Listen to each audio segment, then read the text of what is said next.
Maybe you have seen a few changes in the process. Nary one of the last 8 or 9 of these has been the same in context. Whether you noticed or not, this is probably the last one that I will do, although I would love to continue doing our history of Alaska because most of us know so little about from whence we came and certainly don't know much about where we're headed. On the 30th of June 1958, U.S. Congress, after debating statehood for Alaska through the latter part of May and all of June, approves legislation making Alaska the 49th state, voted 64 to 20 in favor.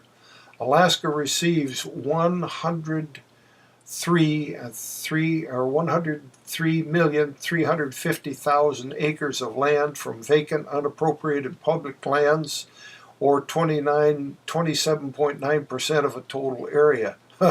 We're still struggling to get it. It was supposed to have been given to us at the end of 30 years. In the final push for statehood, the Republican leaders of Alaska were at the finish line in D.C. Final vote for statehood, the Congress was 64 for statehood, 20 against.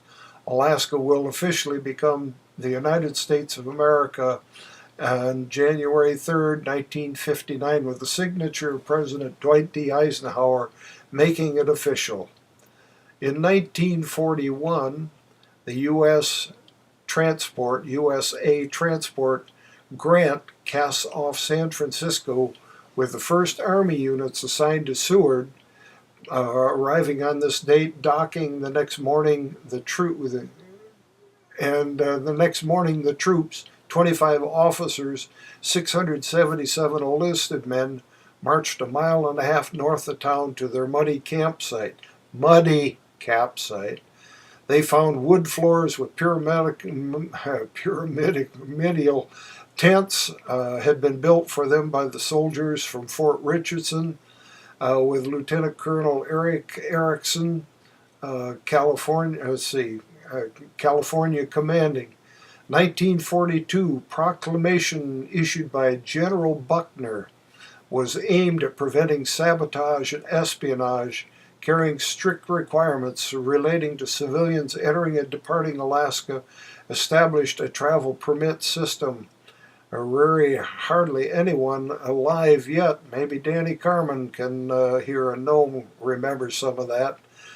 In 1875, the General Howard, in his annual report for the Department of Columbia, had recommended as one possible solution that Alaska be attached as a county to the territory of Washington.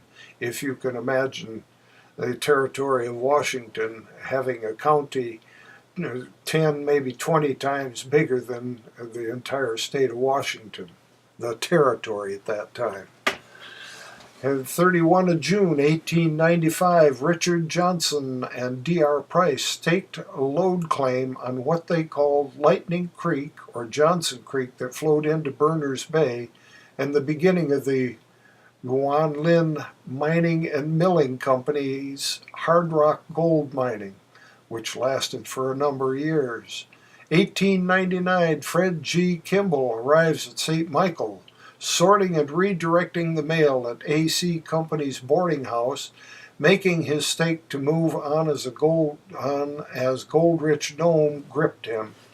200 military troops land here, with 20 headed to Nome to keep order, 20 to go to Nome in early July, and he and the U.S. Postmaster are bunked together on the floor of the post office in the corner of a large tent, having mushed mail to Nome in 1899.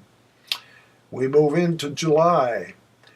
Although no specific date, remember this: in July of 1970, $990,220,590 was bid for oil leases on the Alaska North Slope.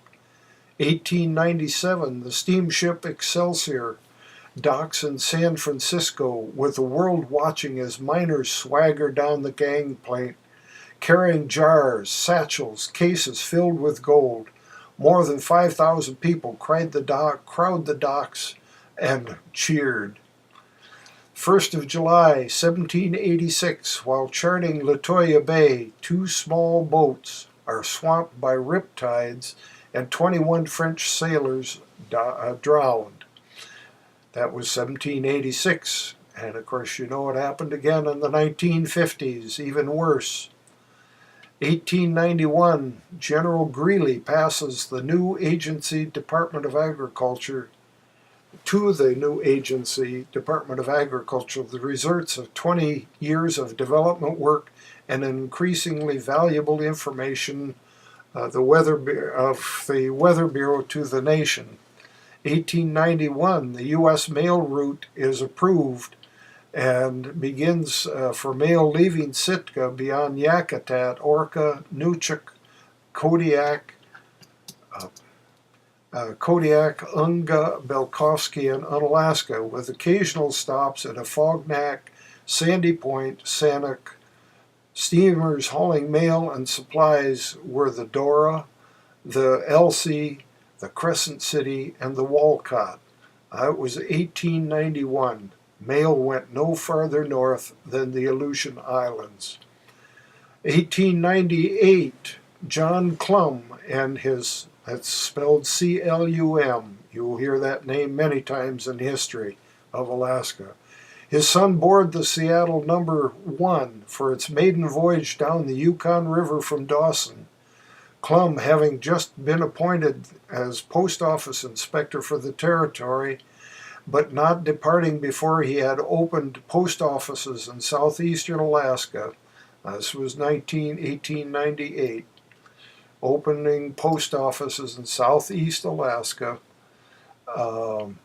in Chilkoot Pass, Sheep Camp, Pyramid Harbor, Canyon, reestablished Haines, reorganized Skagway, and Dyea. He will go on to open post offices in Fort Yukon, Weir, Koyukuk, Nulato, Anvik, reaching St. Michael on July 9th, where he sends 1,000 pounds of U.S. mail back to the States, back upriver on the Bella. He then departs for the Aleutians, opening post office at Unalaska, onto Cook Inlet, opening Tyonek, Sunrise, Homer, arranging for one to be set up at Seldovia, proceeding to Prince William Sound to set up Nuchuk and Orca. He goes on to be postmaster of Fairbanks, serving 1906 to 1909. Ladies and gentlemen, I depart your year as your president. I've enjoyed it. We have a long ways to go, and our history is still very much young in the making, even at 400 years. Our blessing to you all, and may you all help this Rotary Club, our e-Rotary Club, become what it can be, one of the finest and the most open in the world for participation. My blessings to you all. May we go forward.